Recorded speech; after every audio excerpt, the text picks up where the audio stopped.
Hello, and welcome on behalf of Women of Reformed Judaism.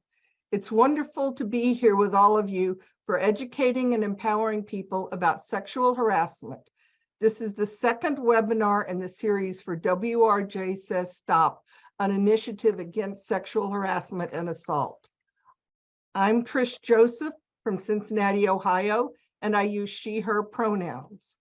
I'm a member of the Women of Reformed Judaism North American Board and co-chair, along with Trina Novak, of both the WRJ Education to Action Committee and the WRJ Says Stop initiative.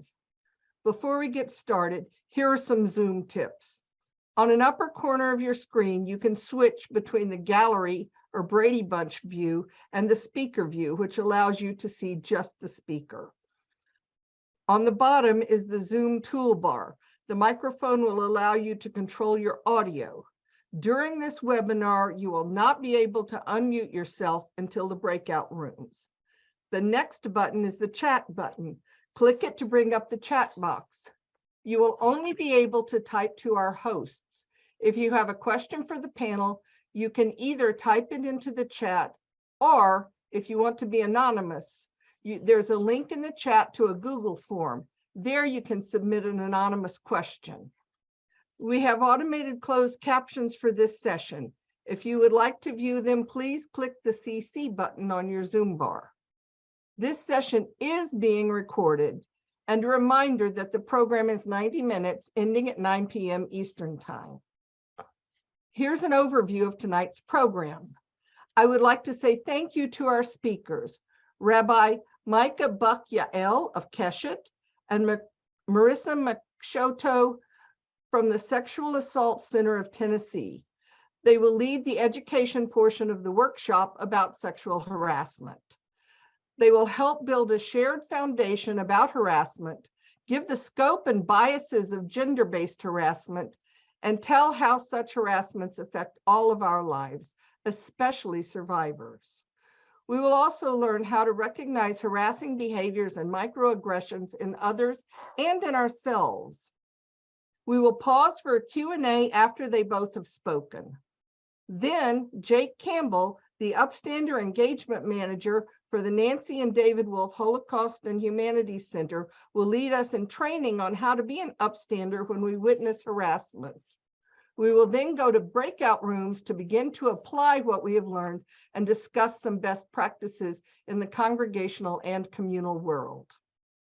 We are excited to welcome our co-sponsor for this webinar, the Women's Rabbinic Network. WRN partners with WRJ in the Reform Pay Equity Initiative and other projects and is dedicated to creating safe, equitable workplaces. Together, we model the lay professional partnership that is at the heart of WRJ Says Stop. Now, Rabbi Mary Zamor, Executive Director of WRN, has some opening reflections. I offer these words, a prayer by Mitchell Salem Fisher. These words have been adapted in Mishkan Tefillah and therefore may be very familiar to many of us. While the prayer refers to Shabbat, we of course are gathered here on a weekday. And so I offer this, that we reframe it.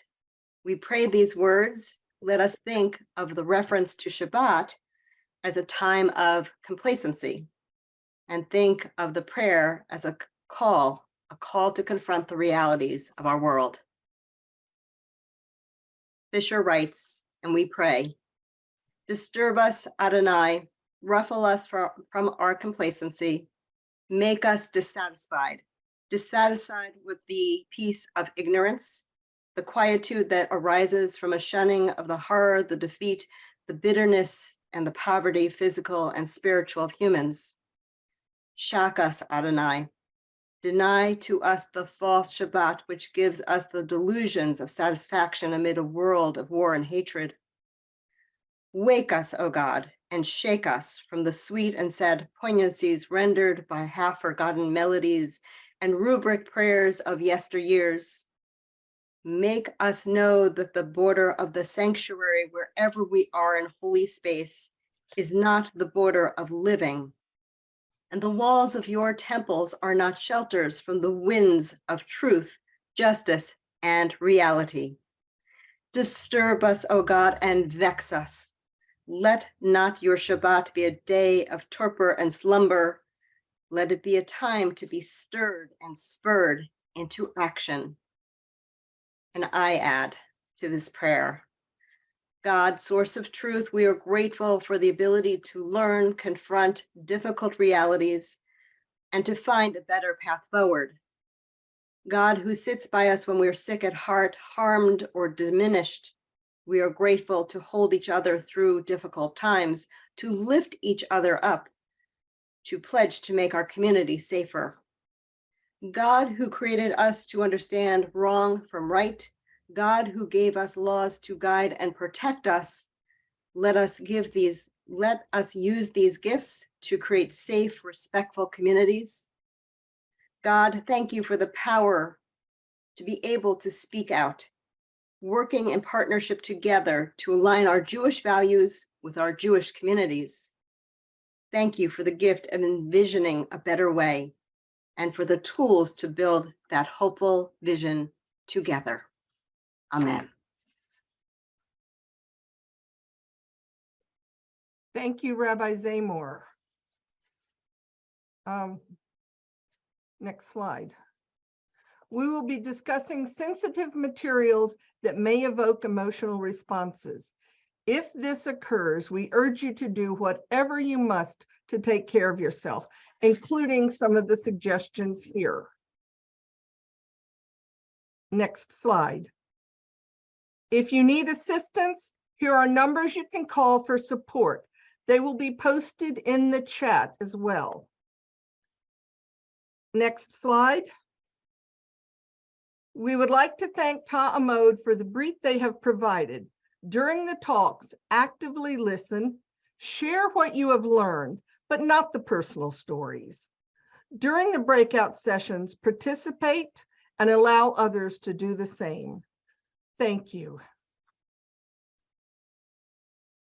For the past year, the Education to Action Committee has looked at active allyship and being an upstander across multiple arenas, from reproductive rights to voting rights to the LGBT+ arena. The WRJ Says Stop initiative reinforces being an upstander and active ally as we grapple with these difficult topics. We have the power, even by small actions, to make a difference in the culture and environment of our congregations and communities, our workplaces, and even at home. The Education to Action philosophy is to educate folks on the relevant issues and then help them find appropriate actions and advocacy to drive change. As a woman and a critical care physician in a male-dominated profession, I regularly faced harassment from microaggressions and with invalidation and insults to micro-assaults. Early in my career, I did what I needed to survive, often biting my lip and moving on. But I spoke out when it felt safe. I was fortunate to have supportive colleagues, male and female. I am embarrassed to say that from my position of power, I may have unknowingly harassed others also. Being overlooked and ignored as a woman in a male-dominated career was the norm for me. But that's not the story that I want to tell tonight. I am troubled by an event that happened regularly in our synagogue, and similar events happen in other synagogues and community spaces. An older man, friend of the family, would greet me before services. He would hug me and then attempt to kiss me on the lips.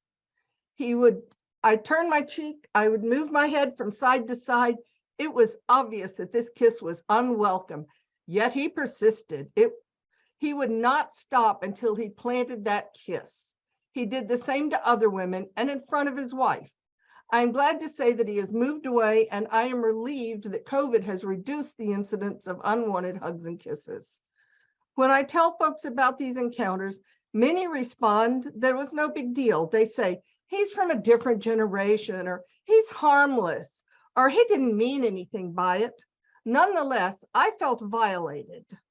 Furthermore, I felt unsupported by friends who did not understand that I perceived this as a form of harassment. When I shared this story with others, some are relieved that they were not alone in having had similar experiences and feelings. Some who experienced events like this may consider it insignificant. Others may consider it frank assault. How an event is defined should be up to the survivor. If the event is perceived as inappropriate, those feelings should be respected and supported. At the time, I was afraid of insulting the man. I felt like I was at fault for resisting, that I should just give in, get that kiss over with, and move on. The belittling of events, the feeling that we are to blame, the failure to support others who are subjects of harassment only serve to perpetuate the behavior. Failure to speak up against the various forms of harassment sends the message that this behavior is okay. I have to say that these days, I am much less afraid to express my feelings towards unwanted hugs and kisses or other forms of harassment. I also monitor my own behavior to avoid inadvertently harassing someone else. It is my hope that this webinar can help you navigate harassing situations, speak up for yourself, and become an upstander. Now I will turn things over to Rabbi Micah Buck-Yael from Keshet and Marissa Michoto from the Sexual Assault Center of Tennessee. Remember that we will have a Q&A after both have spoken. Thank you so much, Trish. I can only express my gratitude for your fierceness, your vulnerability, your honesty, and your work in bringing together this community to learn how to be upstanders and to help us build the world that you and so many of us here in this room deserve every day. I'm Rabbi Micah Buck-Yael. I use he, him, and they, them pronouns, and I am Keshet's Director of Education and Training. Keshet is an organization that works for the full equality of all LGBTQ plus Jews and our families in Jewish life. And today I am here along with colleagues to think about ways in which learning about the connections between the experiences of members of the LGBTQ community, particularly in the realm of sexual harassment and gender-based harassment, can help us broaden our ways of approaching, learning about, and ultimately stopping these systems of power and the systems of bias that ultimately support and are the underpinnings of harassment. And I'm going to pass it to Marissa Michoto to speak first. Thank you so much. And again, I want to commend Trish as well. Thank you for so bravely sharing your experience. I think it is something that we all can learn from and utilize as we have this conversation and hopefully expand our ideas around sexual harassment and therefore what we do in response to it. I'm going to go ahead now and share my screen and kind of jump right in.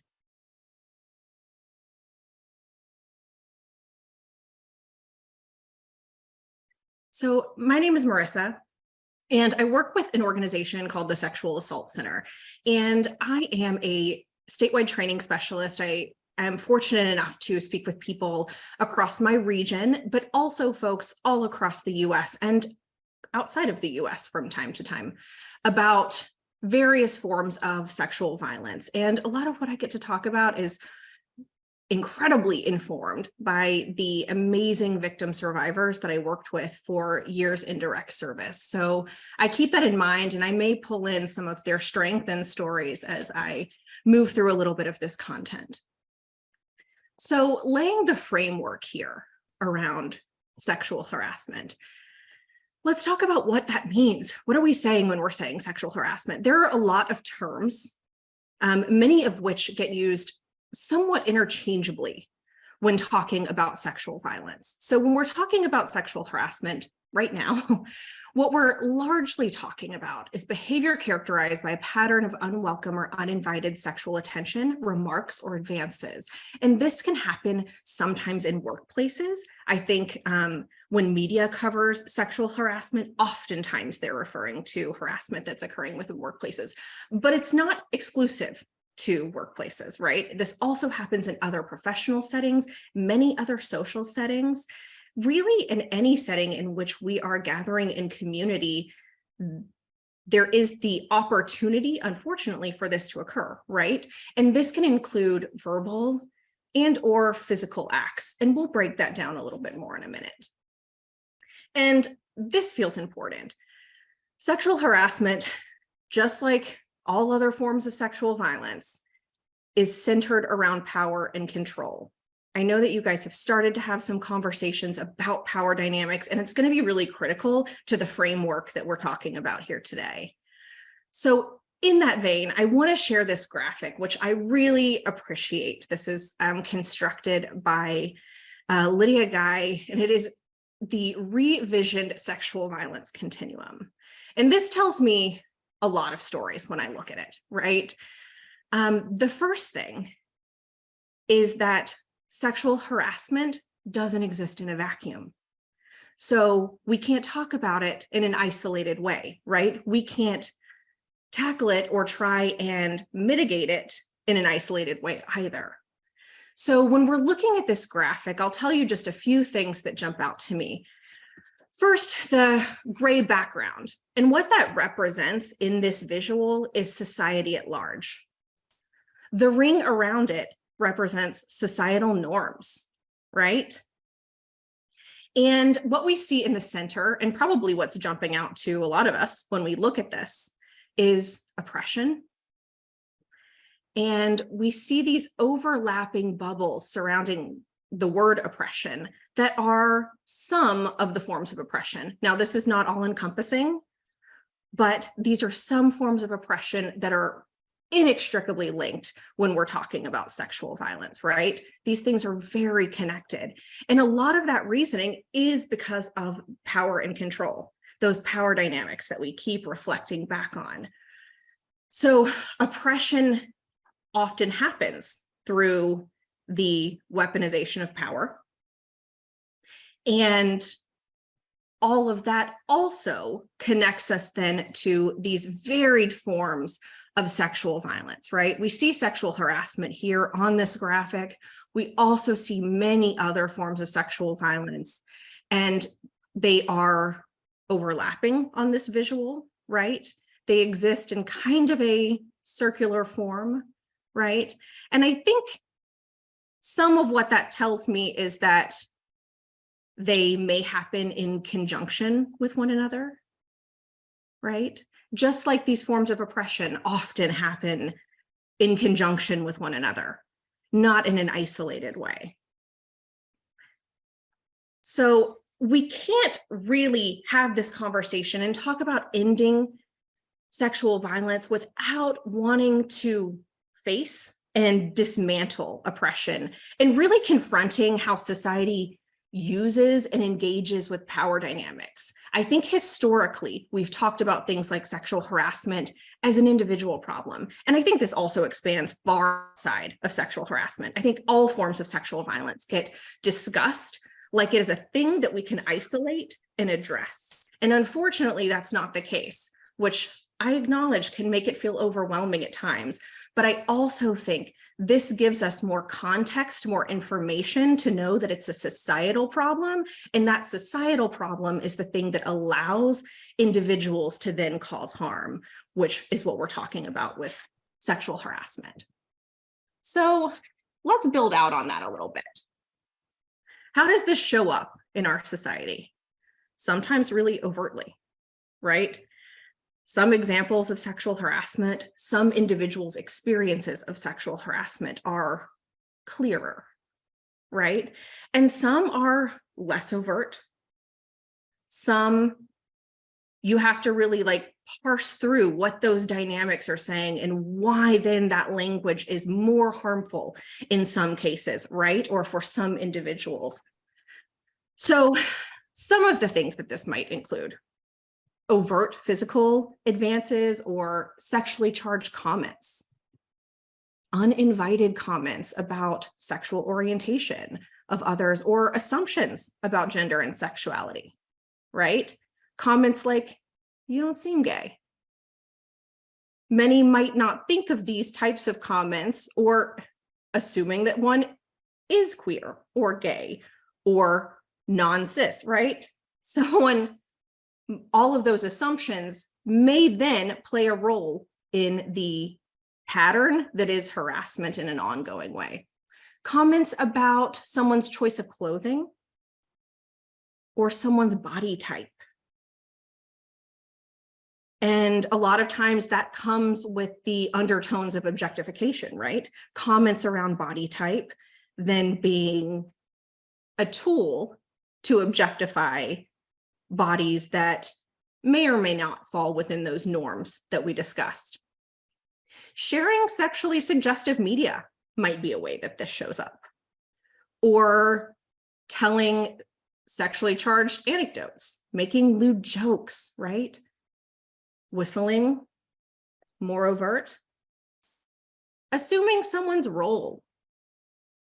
And this might happen in a workplace, assuming someone's role, particularly in hierarchical settings, right? Assuming or assigning roles to someone without knowing, where putting them in a role with maybe less structural power because they have less societal power. That might be a way that this shows up. So we know some of the ways that this shows up, and this is not an exhaustive list by any stretch. But then what do we do with that? If we can identify some of these ways that sexual harassment is happening in spaces around us, then what does it look like to support victim survivors? How does that look, sound, feel? Well, I want to start by sharing a resource. And that resource is the Start by Believing campaign.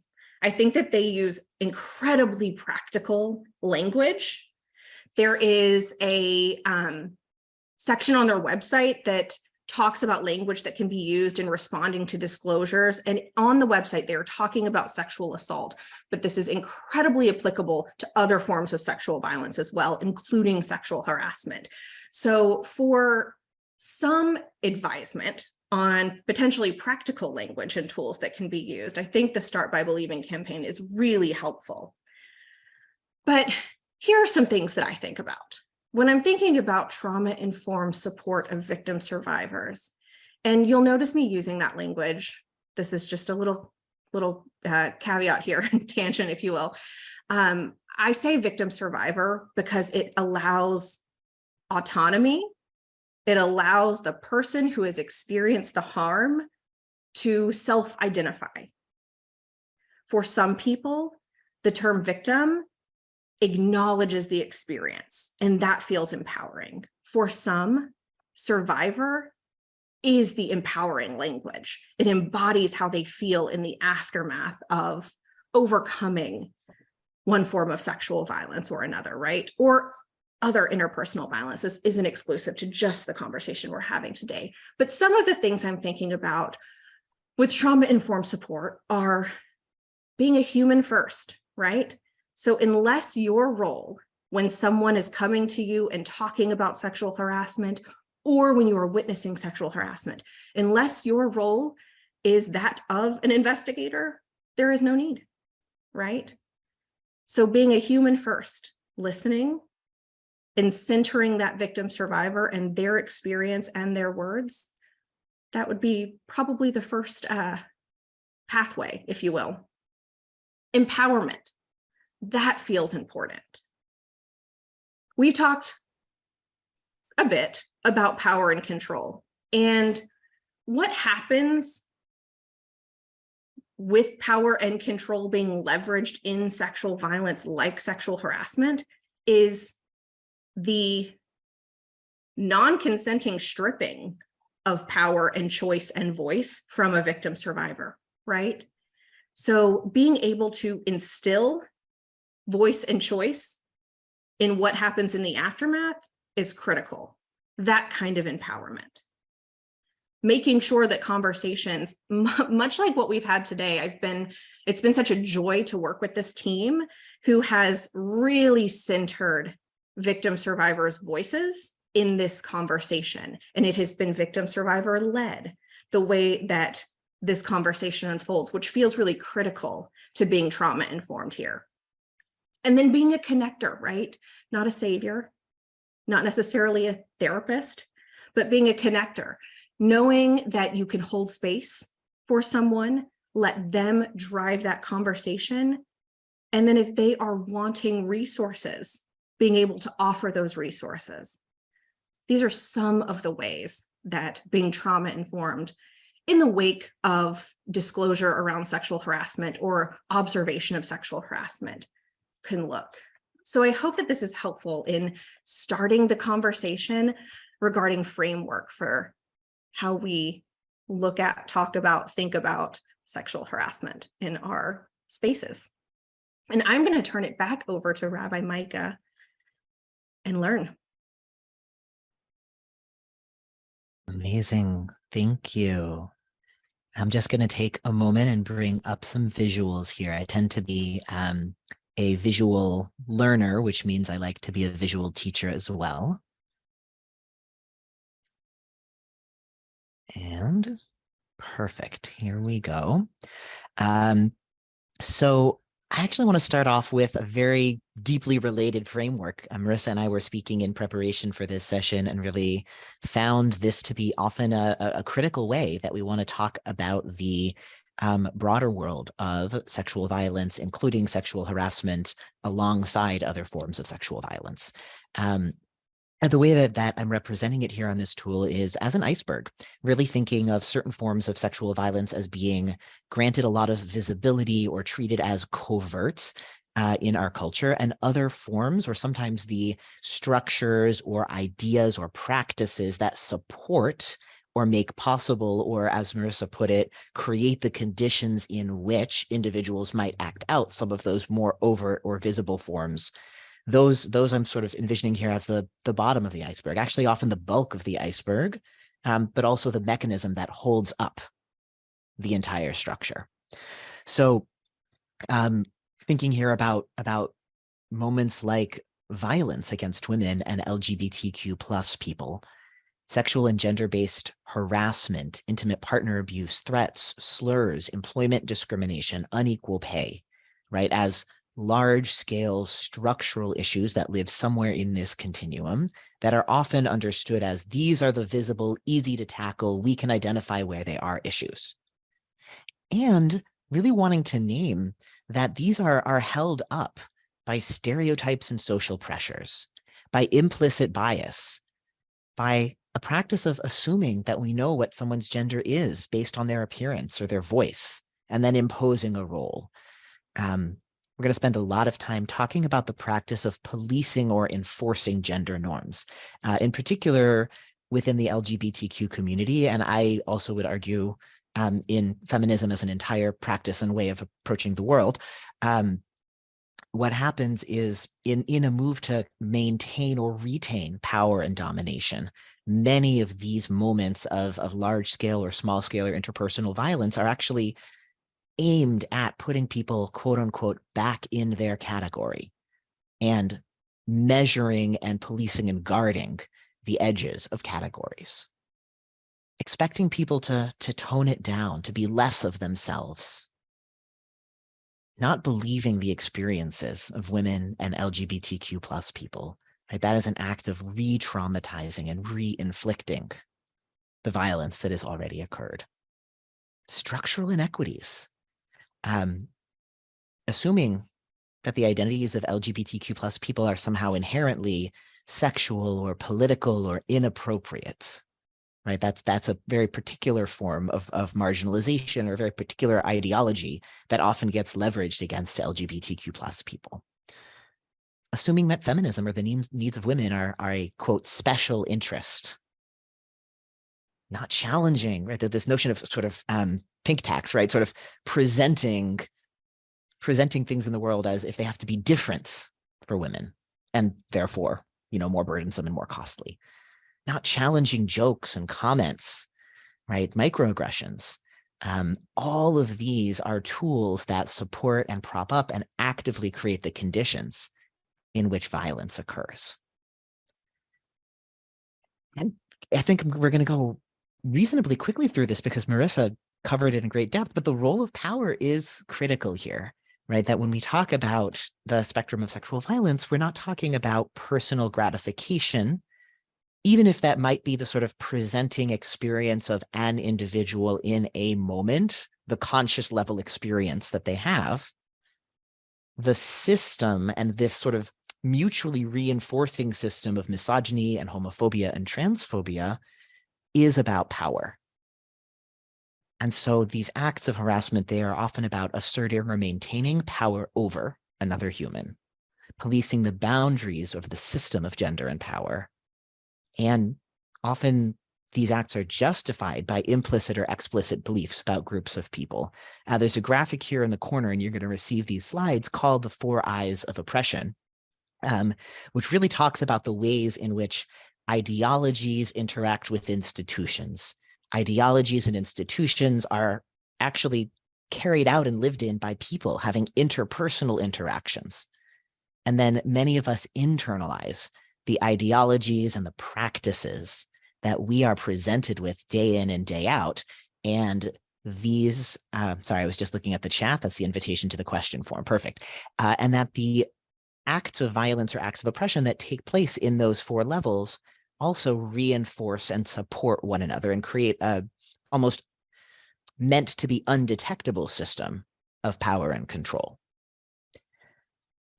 I want to name one other thing that I think is really critical here, especially as we're using this analysis of power to talk about sexual harassment and sexual violence, that we are seeing, I think, frequently historically, and very particularly in this moment, we are seeing active attempts to divide the work for LGBTQ plus safety and dignity from feminist work, right? By which I want to say the work for women's safety and dignity, as if women were not also often LGBTQ, right? As if these are 2 mutually exclusive groups.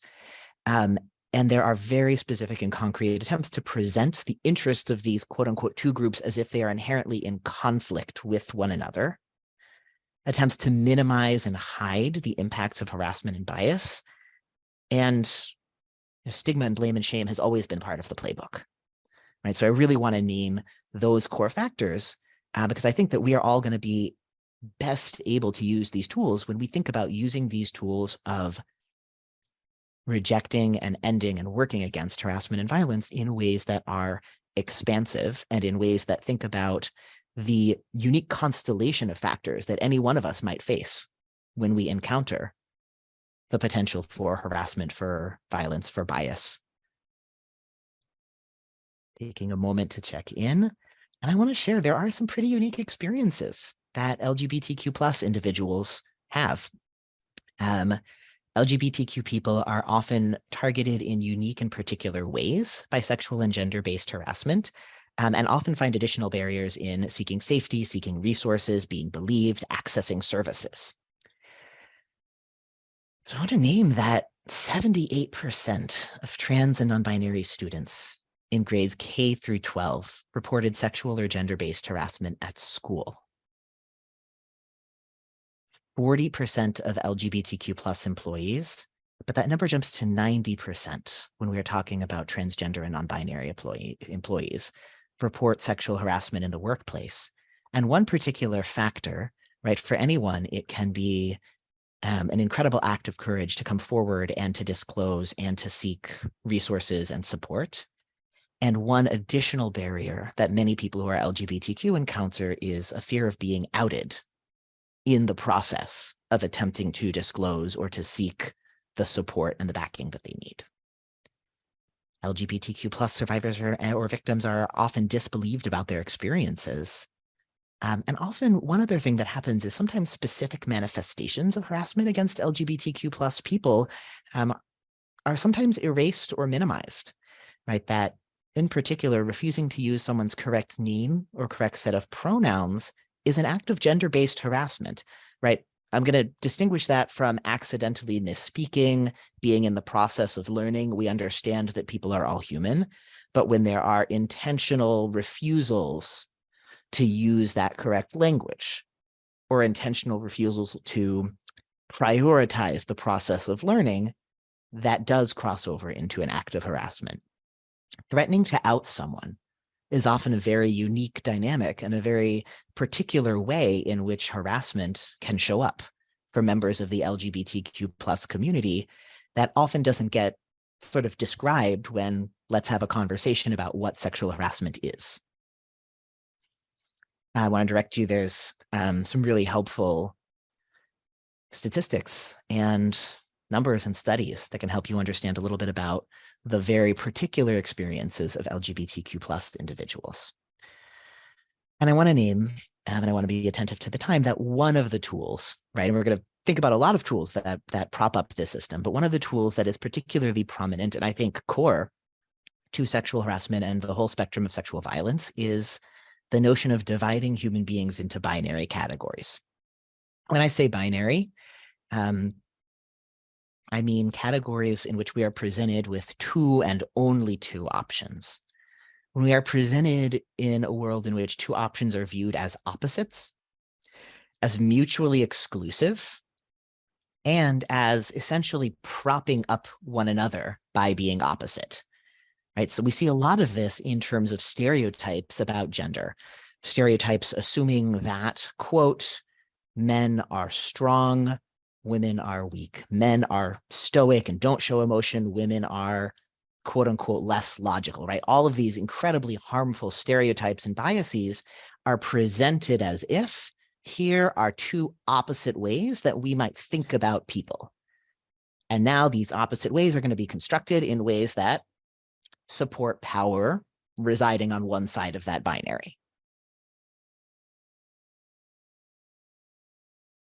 And any binary that we might encounter, it's always culturally constructed, right? If we look at the world as we experience it, there are very few times, I have yet to find one, in which we can say that there is truly a two and only two mutually exclusive opposite way in which we can categorize anything. There's, you know, an activity that I would do if we were in a different type of session where I would present you with things and ask you for the opposite. And depending on what cultures we shared, we might all be able to assume, yes, we know that X is the opposite of Y. And then we could unpack it a little and realize, but there are also 50 other options. And what I want to call, and I know that I'm at time, but what I want to call our attention to is giving ourselves a moment to question and critique anytime we are told there are two and only two options, and to think about what is the impact on access, expectations, bias, and safety of constructing things as a bias. And I want to close by saying I believe that we can work broadly for gender justice. We can work to envision and build a world free of sexual and gender-based harassment, violence, and domination, and that this world requires careful attention to power and coalition building and deep listening. Thank you so much, and I'm going to pass it back. Thank you, Marissa and Rabbi Yael. Now we have a few moments for Q&A. If you have a question, please enter it in the chat or via the Google link, and we will answer as many as possible in the time allotted. I'd like to start with, can you help us understand how to navigate what one person sees as harassment, but another does not, especially with the more subtle forms like microaggressions? Yeah, that's a great question. I want us to recenter in what trauma-informed response looks like here. So in cases where one person maybe views their experience one way and someone else views the same experience a different way, we just listen to the victim survivor, right? Lean into that. It doesn't need to be a debate, and it is okay for people to experience things and have different self-definitions of what that experience is. That is okay. And we listen to the person who went through that experience and lean into that to know what response looks like, and again, then what we should mirror and echo in order to support them.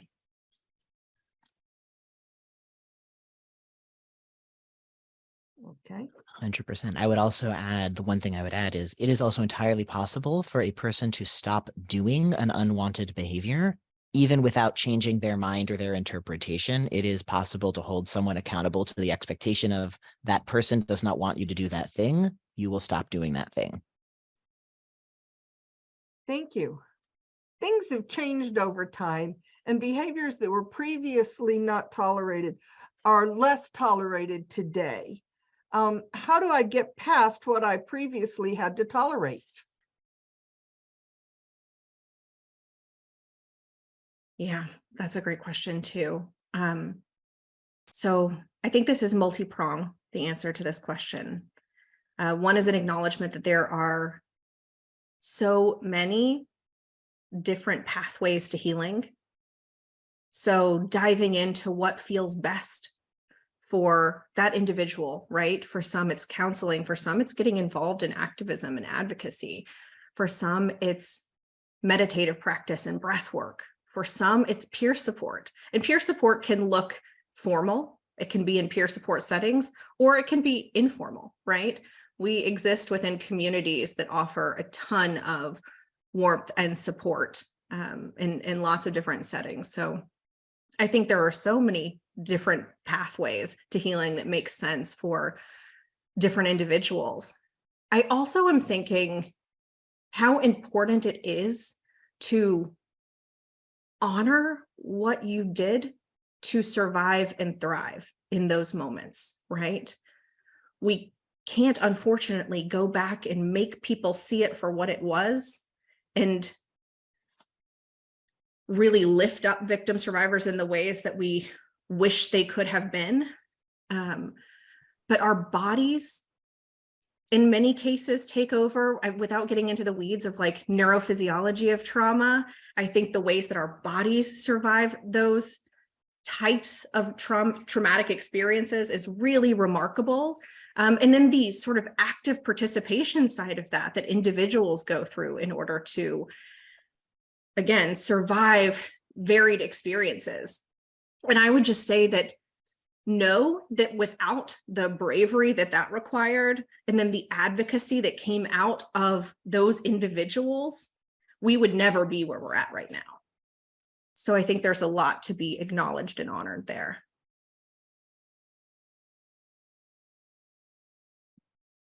Back to the question of perception.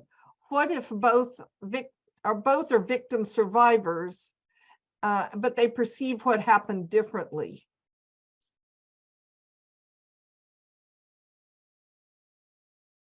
That is exactly what I was thinking of when I was responding previously. I think it's okay for two victim survivors to interpret an experience that looks very similar from the outside, or looks the same from the outside, or perhaps is the same by some external definition, right?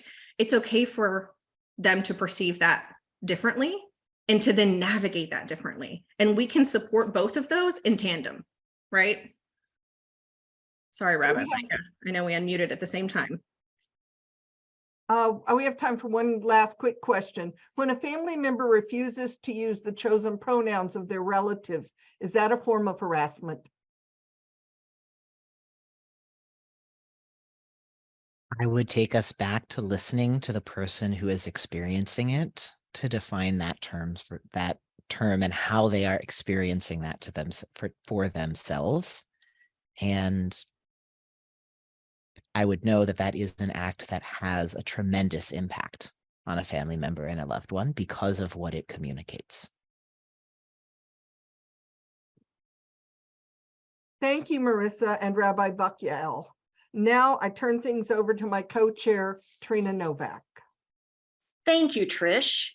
It is my pleasure to introduce our next speaker, Jake Campbell. Jake's credentials include an MBA in Social Impact, a Master's of Education, and a Graduate Certificate in Philanthropy and Nonprofit Studies. He has over 10 years of experience in education and community organizing. Jake serves as the Upstander Engagement Manager for the Nancy and David Wolf Holocaust and Humanities Center in Cincinnati, Ohio. He creates professional development and student education and coordinates public programming, telling upstander stories with the hope of creating a community of upstanders in Cincinnati and beyond. Please place questions for Jake in the chat. We will have a brief question period at the end. If you wish to share your question anonymously, you can use the link in the chat to send it right to the moderators. I now turn it over to Jake to teach us how we all can dig deep into our personality traits and become consistent upstanders. Jake. Thank you so much, Trina, for that very kind introduction. I'm sorry I'm having trouble sharing the screen.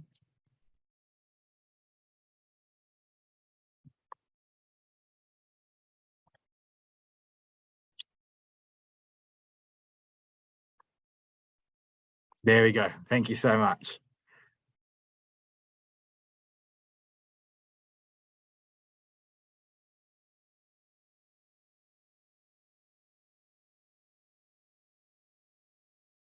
All right, can everyone see my screen?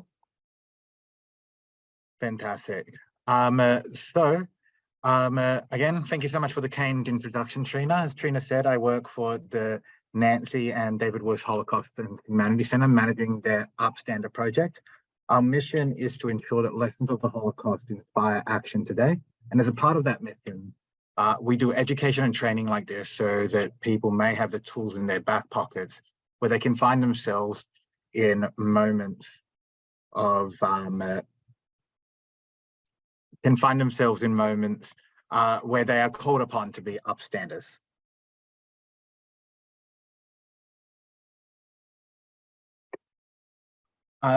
However, this begs the question of what is an upstander and where does the word upstander come from? And it actually comes from the field of genocide education. It was coined by this person, Samantha Powers, and she was originally the US ambassador to the UN under the Obama administration. But before that, she did a lot of work as a journalist in Bosnia and Herzegovina, where during the genocide that was happening over there. And he really tried to understand what genocide was, how it happens and how the US responds. And while learning about this, she came across a person named Raphael Lemkin, who defined what genocide meant so that you could fight it, and really worked in creating the Convention Against Genocide. And he spent his whole life trying to fight genocide.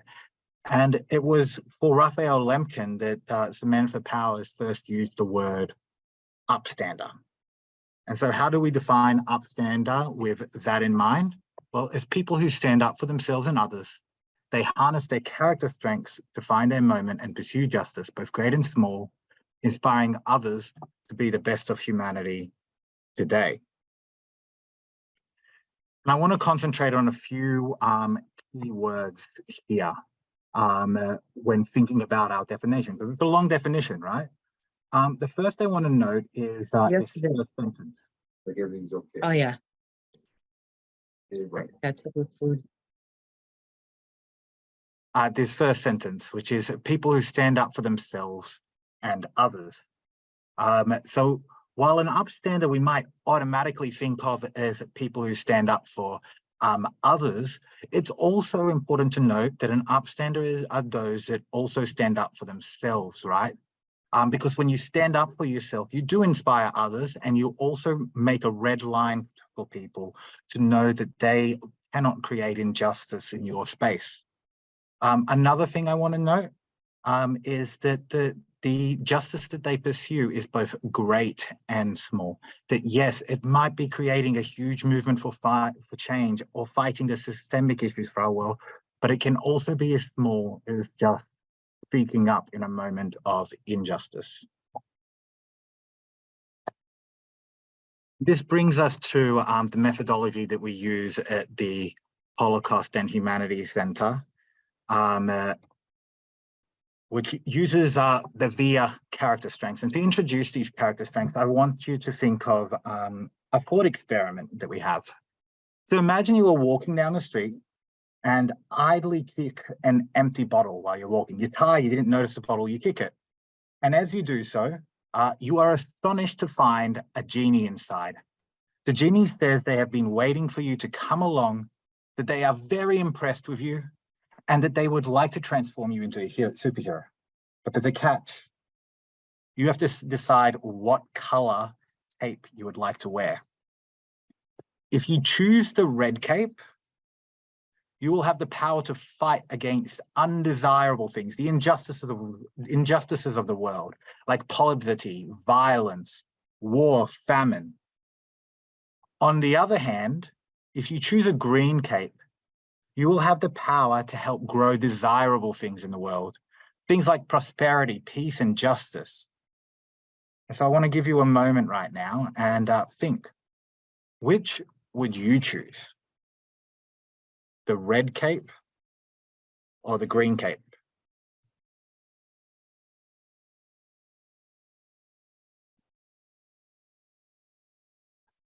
The world of psychology struggled with this exact question. In 1999, the American Psychological Association was chaired then by a man named Martin Seligman, and he challenged the organization in his opening address. He said that we had become really proficient at healing what is wrong with people. And he listed off all of the different medical disorders and illnesses and everything else that they were able to diagnose. But he said that we haven't put any attention to helping people thrive when they're at their best and in growing the good. And from this, the VIA character strengths were born and positive psychology. And these are strengths that it doesn't matter what culture you're from, what time period you're from. It doesn't matter whether you're in America in the 21st century or China in the 9th century.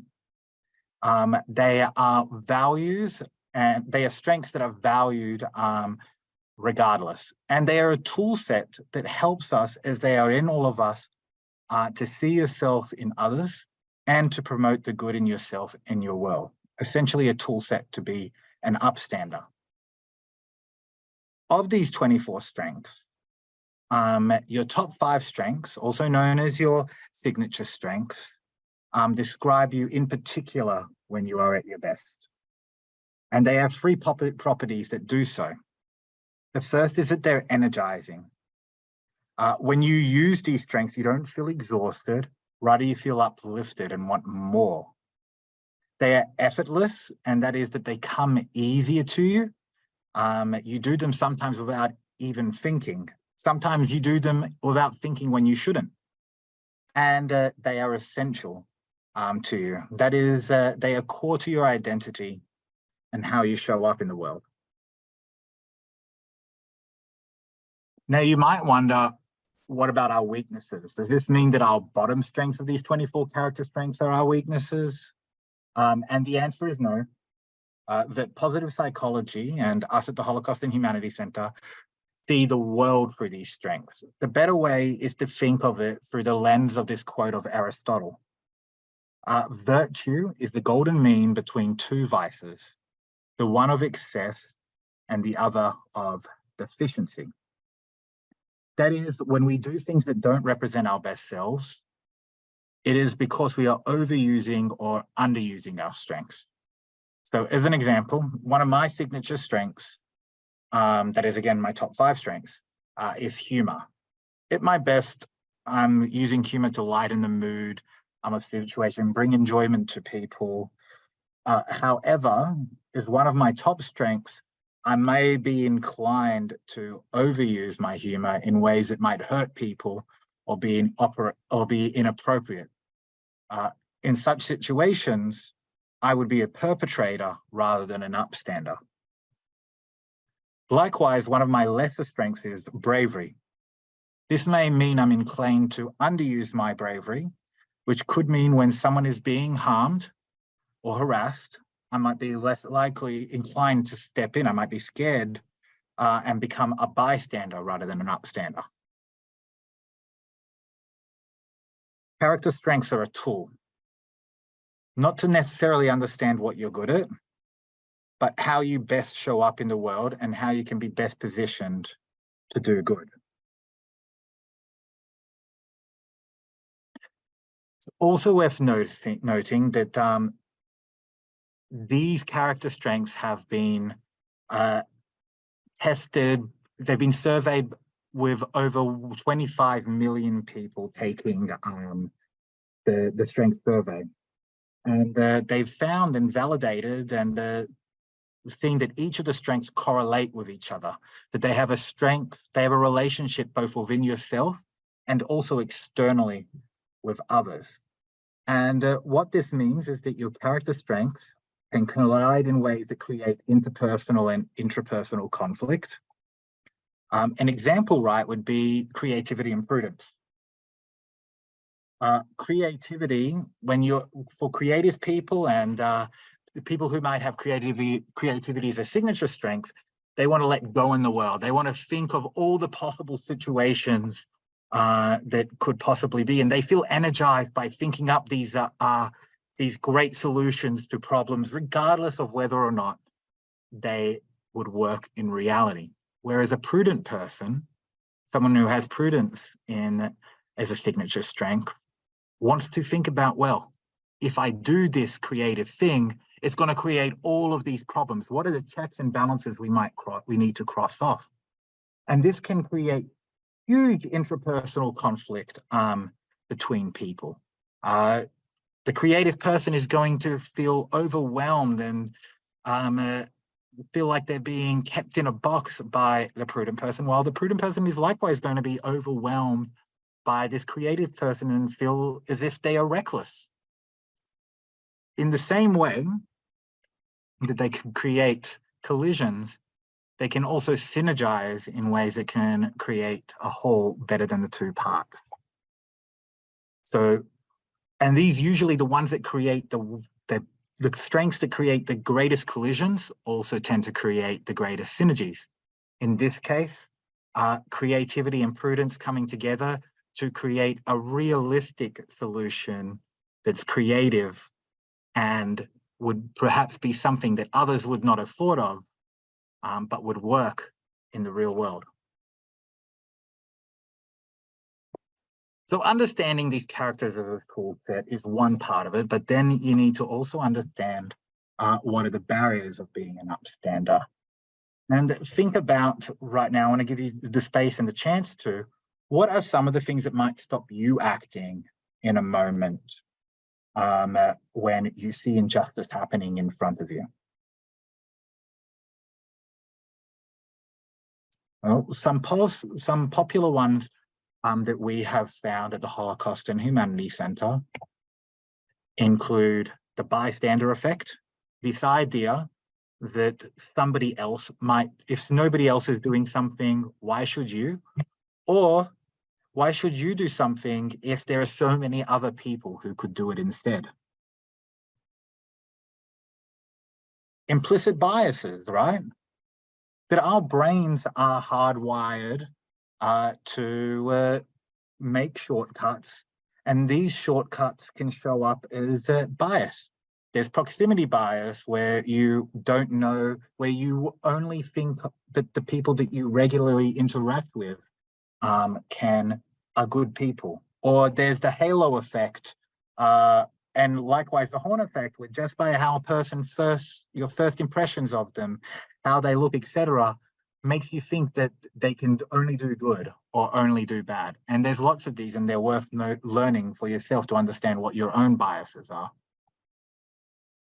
A really common one is fear of retaliation and repercussion. That might be sometimes physical violence and physical retaliation, but it also might be fear of becoming a social outcast in your community. Lack of empathy for the person being harassed.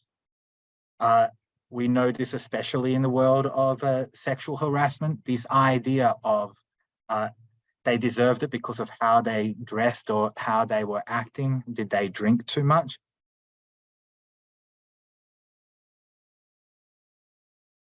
But perhaps one of the most powerful, one of the ones we don't think of so much, is this idea of being powerless and being unsure what to do. This picture that you see in this slide, it comes from our Holocaust gallery, the Holocaust and Humanities Center. And it is the picture of our exhibition where we talk about deportation to concentration camps. And we noticed this is a crossroads for people when they could have stood up, but many didn't.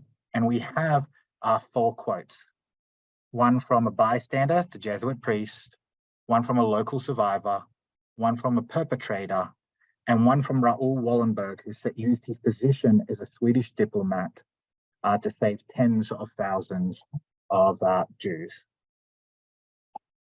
And you might like to note that the quote here first by the Jesuit priest, the bystander. I see it personally as the greatest tragedy of my life, Jewish people being deported all around me. I didn't do anything, I panicked, not even fear. I just didn't know what to do.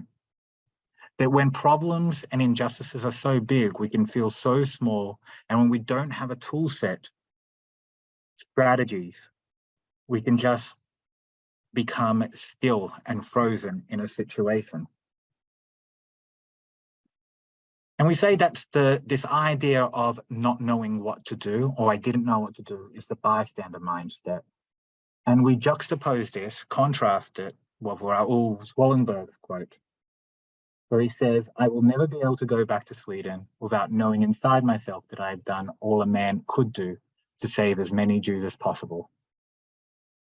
Whereas the bystander says, I don't know what to do, or I didn't know what to do, the upstander says, have I done all that I can do?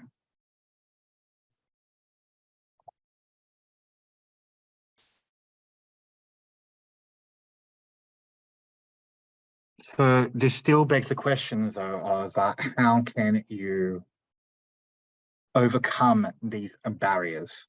And the strategy that we have in place at the Holocaust and Humanities Center is Rise Up. And we use this acronym Rise Up with your strength, because again, your character strengths are where you're best positioned to overcome the barriers to be an upstander. But before I go into the acronym, I want to point out this quote by Al Miller here. How to speak up, what to say. That's not how to be a hero, how to save lives of many people. That's given only to a very few among us.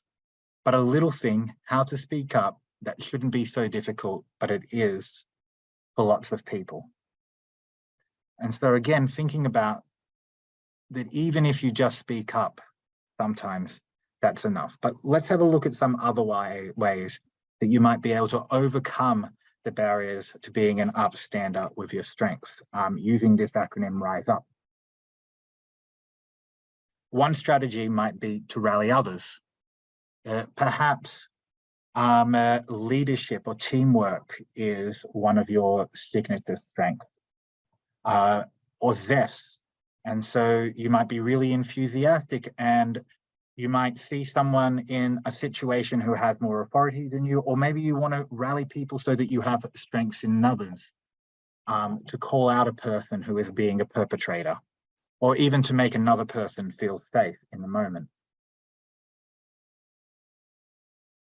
Perhaps bravery is one of your signature strengths, and you have no problem with intervening directly, stopping someone who is harassing someone in the moment by speaking up and telling them that they are wrong.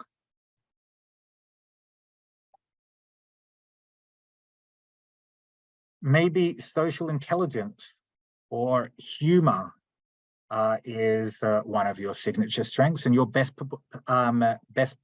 position to switch the perpetrator's attention, distract them by asking them about their day, or taking their attention to a situation that is urgent for them, maybe telling them a joke, or something along those lines, using humor to distract them and take their attention away from harassing the person in that moment. maybe prudence is one of your signature strengths. And what you're best positioned to do is gather evidence that can later be used to ensure this situation doesn't happen again. Or maybe you use a combination of these. In fact, depending on your personal character strengths profile and the context of the situation, you might use any combination or all of RISE. However, and this is what we say really differentiates for us the difference between being perhaps an active bystander and an upstander, is that you want to follow up. Follow up to check in on the person or the people who are on the receiving end of the injustice, but perhaps even more importantly, to make sure that it never happens again. So let's work with this scenario to see how Rise Up can be used in action. And you see on the side here, some of my character strengths, including my signature strengths and my lower strengths, or what are sometimes called your lesser strengths. So the scenario is as follows. You are a lay leader serving on the executive board of a synagogue that also chairs the services committee. After services, you notice a fellow lay leader who serves on the same committee has himself stationed at the exit, forcing women to speak with him before they leave. Many of the women of the congregation are looking visibly uncomfortable after having gone through the situation. First, I might want to consider what the injustices are in this situation. So I have an idea of the context and also an idea of what the barriers may be. Among many that I can see, that the people are being made to be uncomfortable and feel unsafe in a place where they should feel safe and welcomed above all else.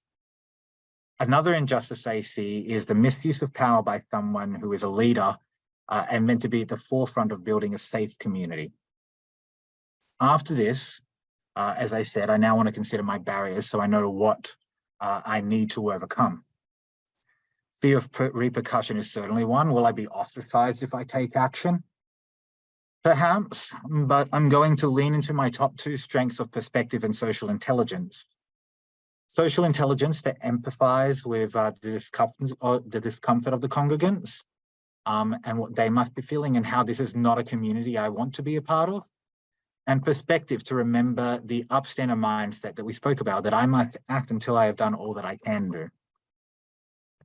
I want to consider my strengths and the strengths of others around me that includes, and that includes what I might overuse and underuse. I can see humor is there in my top strengths. And that might come naturally to me to switch the perpetrator's attention, but I'm also at risk of overusing that strength and saying something that might be inappropriate and make the situation worse, or even put me in the position of a perpetrator. Now we come to Rise Up, and I have Rise Up in my back pocket with my character strengths as a tool set, right? And there are a few things that I could do. I have leadership there, so I could bring someone over to help me stop the perpetrator, or even ask them if they could watch what's going on to serve as a witness and gather evidence while I stand up and stop the situation. Bravery, however, doesn't come naturally to me, so I'm probably not going to directly tell him to stop in this moment. My social intelligence is pretty high. So I'm well positioned to switch his attention and bring him to the side to talk about his sharpest plans, maybe how his work is, etc., until I know everyone is safe. So I've completed the rise, and I've made a stand to ensure everyone is now safe, but now I need to follow up the second part to this rise up method. I'm going to lean into my leadership again to rally my friend, and together we're going to talk to the board president or other authority about what has happened. And we are now going to work on ensuring that the perpetrator is no longer in a position where he can make people feel unsafe, And also we're going to push for policies and procedures to ensure that nobody else will be able to make others feel unsafe in this environment. So while that might work for me, the character strengths are different for every person. And you want to think about what your profile is for what you're best positioned to do, whether it's rallying, intervening, switching the attention, or gathering evidence, and how you can best follow up to ensure that the injustice never happens again. Is a final point, and as a way of debriefing and summing up. Before the moment, remember to learn your strengths and search for opportunities constantly to pursue justice. During the moment, you want to rise, that is either or do a combination of rallying, intervening, switching the attention of the perpetrator, or gathering evidence. And after the moment, you want to follow up to question why the moment happened and what you can do to ensure it never happens again to be an upstander. And as one of our local survivors says, as a final thought, and a thought to really motivate everyone here, and I certainly use it to motivate myself all the time. Everybody, every human being has the obligation to contribute somehow to this world. Thank you.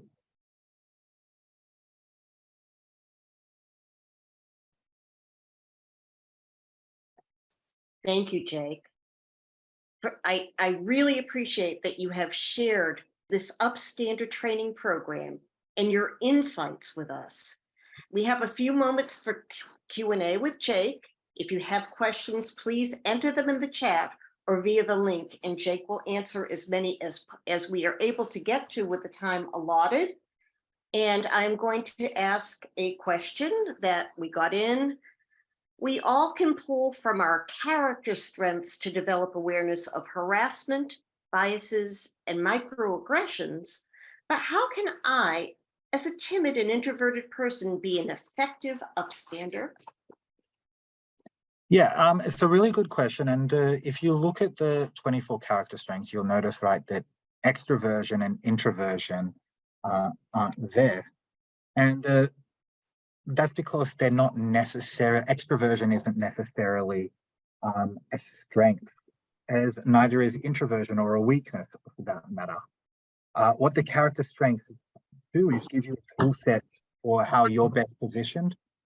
So that while I might not necessarily be extroverted, I know that I am socially intelligent, and therefore can use that to my advantage in the moment, as I said before, either maybe moving the person to a side for a one-on-one conversation, or perhaps maybe use my perspective or my leadership to talk to somebody else to do it for me if I'm not willing to do it.